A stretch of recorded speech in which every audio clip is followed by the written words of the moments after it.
Do you sabotage yourself? So we're going to be talking about that's a little bit of a deep subject, a little bit heavy duty, but we are going to make it very powerful. You're going to learn ways today, God willing, that how to not sabotage ourselves. We all do it, and it's part of life. But if you know tools on how not to do it, you're going to find you're flying through life. Okay, so Sarah called me. She has many problems with her husband, many challenges. And the biggest thing that is troubling is that he loses his temper all the time. Like he just flies off the handle. So I asked her, did you discuss it with him?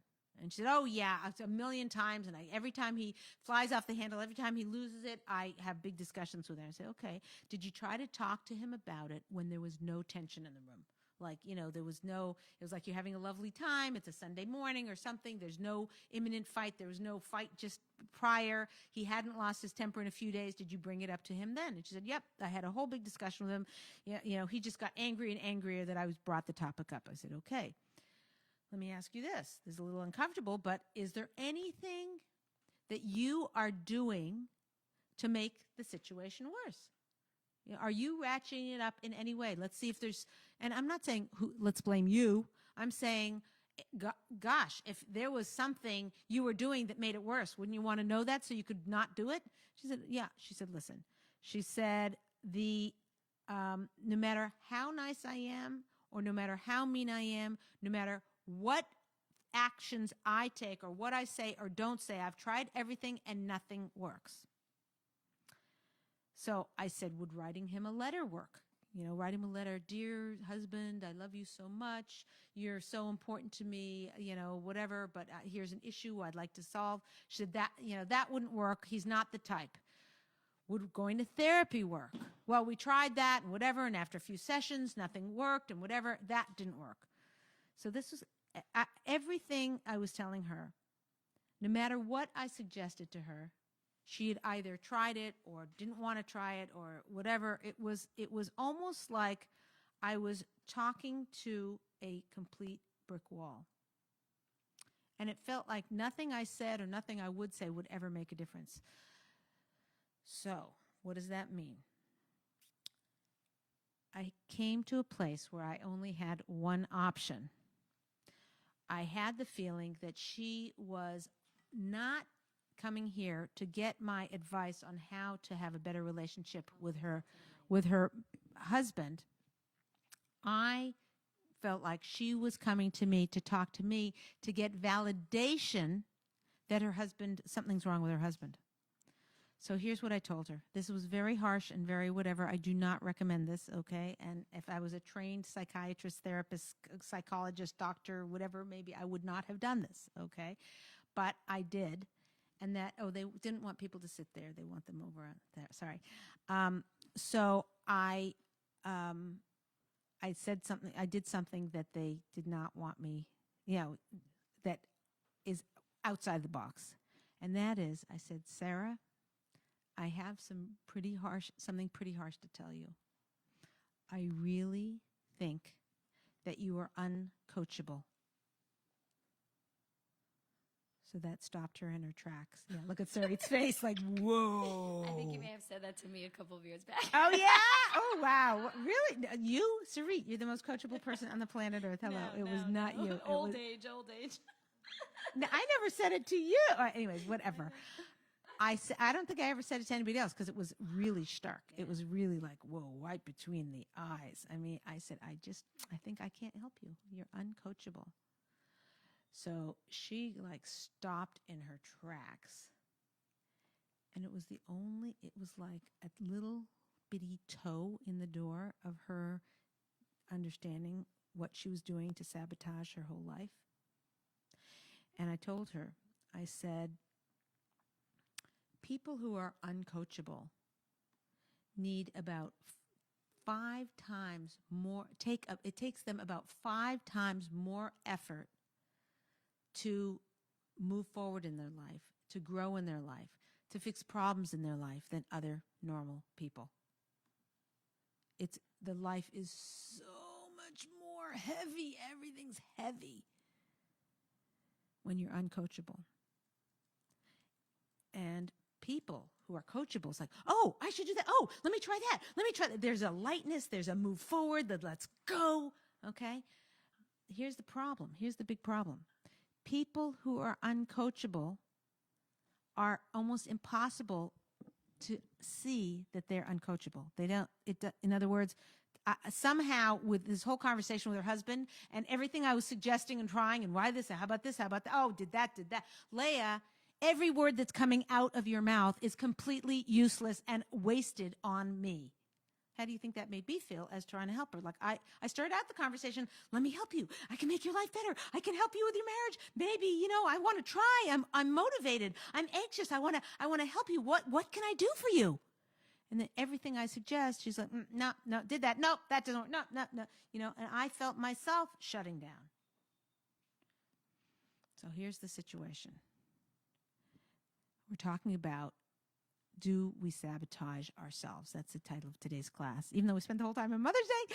But do I sabotage myself? So we all have to ask ourselves, how coachable am I? How coachable am I? Am I such a know-it-all? Do I have all the answers that I get myself into a situation where I cannot be helped? That trait of being uncoachable, and we're all to varying degrees. I mean, have you ever sat and you're talking to, like, they've been married for 2 years and, someone, this happens to me, like a woman, she's been married 20 years or something. She comes up and she said, oftentimes after classes or after lectures or whatever, groups of women come and stand around and it's kind of private, but kind of not private, whatever. But anyway, a woman married 20 years, she'll come up and she'll say, thank you so much for the class, but I just had a question. If I honor my husband, how do I know he's going to honor me back? And some, married for a year and a half girl will decide to answer for me, thank you, whatever. And it's sweet and adorable. And, they're motivated. Maybe they're a future teacher of marriage classes. Hopefully we need people, but there's this sort of uncoachableness from the 20-year married. The other women listening are just like, okay, when's she going to be done so we can hear, the answer, or whatever. Not, whatever. I'm not putting myself up. Just somebody married for over 20 years versus a year and a half. Hopefully you pick something up if you're paying attention. So, but I'm saying we're all uncoachable. Like we might be uncoachable if we're talking to somebody, a year and a half married and we're married 20 years. That's to be expected. We're uncoachable when it comes to people we don't like their personality and don't jive with them, and whatever they say, we're not going to listen to.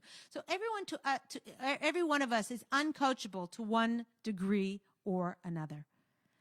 The question is, how uncoachable are you? Because the more uncoachable you are, the more you sabotage your own growth and your own happiness in life.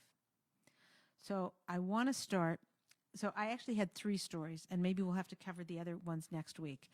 But I want to start figuring out, okay, what is the answer? There's many, many ways that we sabotage ourselves. This is just one of the examples that I thought of because this story came up. And this woman is such a, I can't explain it. You know how some people, you meet them and they got their act, like they're strong. Whatever, you feel like, man, if I'm going to Mount Kilimanjaro, I want them with the carabiners and the rope, that she's so capable. And yet so stuck in a place that she can't grow because she's uncoachable. So what do we do about that? So let's take a look at our sources. The Vilna Gaon teaches that the reason Hashem created us in the first place is to work on ourselves, to grow, and to be the best people we can. Further, the Shla teaches that correcting one's defects is the very reason our soul is sent to this world. Okay? It's pretty powerful. So what is the tool for not sabotaging ourselves based on these sources? It's called introspection. We've all heard about introspection. We've all, that's something that's sort of like a bandied word, word bandied around, whatever the people say, you got to do introspection. So what is introspection? Introspection is to look inside to see, what I am currently doing right now moving the action forward or putting me backwards. Introspection would be for her to say something like, what am I doing in the marriage that is making him so harsh? You know, this husband of Sarah's. We said that he loses his temper all the time. Yeah. What is that? Just that's how it is. That's how he is. Am I thinking he loses his temper all the time so that he's the villain, I'm the good guy? Look at him. And Leah, look at him. You know, she was coming to me to look at him, to point the finger at him. He's the bad guy. Whether she learned this from dysfunctional patterns when she was a kid, whether she learned this from, she's just mad at him for other resentments that she has, whatever it is, she's making him wrong. And she is that in effect creates him to continue doing the behaviors that he's already doing. Whereas if she was to look at herself and she could take control and she could take power over herself of what is going to happen in the future. So let's take a look at introspection. In any given moment, when life is not going the way you want it to go, say to yourself, am I sabotaging this in some way? Is there something that I am doing that is creating this outcome? There's usually something, even if 99% is the other party is what's it called? The perpetrator, right? If the other party is the perpetrator, I get it. 99% is them. But the 1% that's you, if you shift that, it could shift the whole 99%. Okay. So, introspection. What role am I playing in making things better or making things worse? If I took responsibility for the whole dynamic, would things get better? Meaning her husband is, losing his temper. So if I were to say to him, that day, boy, it's so stressful today. I'm so sorry. I really feel like I'm not emotionally there for you today. So I wouldn't be surprised if you lost your temper today because I'm so not with the program. I mean, he'd look at her like, are you out of your mind? But her taking on the responsibility would somehow shift the ground beneath his feet. So when he felt himself starting to lose his temper, I don't know what the outcome would be, to be honest with you. That's kind of unpredictable. But I'm just saying, taking responsibility for that 1% can shift the whole game. Okay. Begin to ask yourself, what am I doing to encourage this behavior?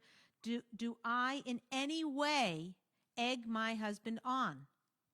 I think I told the story in here where this short thing, a woman was saying, my husband, loses it on me. He loses it. So I said, what happens? And she walked me through a thing. And she presses him on something, why didn't you pay the phone bill? And he said, well, because, I was so busy there. And he said, what, why? Let's solve this now. And he said, you know what? I need a few minutes of space. She said, no, you're always walking away in the middle of a conversation. I want to get to the bottom of this now. And she kept pushing and pushing and pushing until he'd say, enough. And then she got to walk away feeling, he's the unreasonable one. He's the one who always loses his temper. I'm not saying we women are to blame for everything. That is not what I'm saying here. Please do not take that message. That's not true. And the men's behavior needs plenty of improvement. Let me tell you, okay? So I'm not saying that we're the ones to blame for everything. But I am saying unequivocally, without a doubt, there are actions and attitudes we can bring on that can make the situation better for ourselves. Wow, that's power. That's not being the victim to the poor behavior of our husbands or of other people. That's saying, what can I do to make the situation better? Okay. You have to make yourself so vulnerable, though, in order to do that. And I think that's what's so scary. I know for me, that was the same sort of thing. I wanted to, it was always his fault because it was hard for me to come to terms with what I was doing and what my part was in it. Mm-hmm. So I always ended up finding a way to validate my actions. And it really, you have to tear yourself. Justify. And you have to tear yourself open. This is so and expose juicy. yourself. Serene. No, it's really hard. You have to make yourself so vulnerable. You have to, really be about like what that lady was telling her husband. Yeah. She wasn't wrong. She was being reasonable. Right. What lady on the phone? What? Saying about the phone bill, like it had to get paid. And right. She was swallowing it, and she had to just step back. Like you have to be mavater on so much, whether you're right or wrong. Mavater means to give in a way, yeah. Put it on hold, put yourself aside, your own agenda, your own ego, yeah. Mm-hmm. Yeah, I have my a friend of mine who is so good at this, and I think that's where we're out of time, Sinead. I know. What No, do we... you have 3 minutes. Oh, I do? Oh, Yeah. good. Oh, my Yeah. clock is wrong. Okay, Yeah. good. Fantastic. Yeah, Going to say yeah, this, and 3 I want to minutes give some and over. homework, and then we're Oh, going to you have to give homework, continue yeah. this. This is so juicy. I hate to so, even cut this off in the middle. Let's do homework and we'll do it next time because I have a friend who exactly, it was like an eye opener. No, for me. I'm on the edge No, of my no, seat. no, no, no, no. no. Stay tuned for next week on the Ladies Talk Show, and it gives people a reason to come back. I won't. Okay, all right. Okay, trust you. You won't forget it. Okay. So this is to be continued. I'm sorry we went through so long in Mother's Day, but hopefully it helped everybody for going into Mother's Day. And let me give you the homework for today. Okay. So why are my pages all messed up? Okay. Oh, and I wanted to give okay.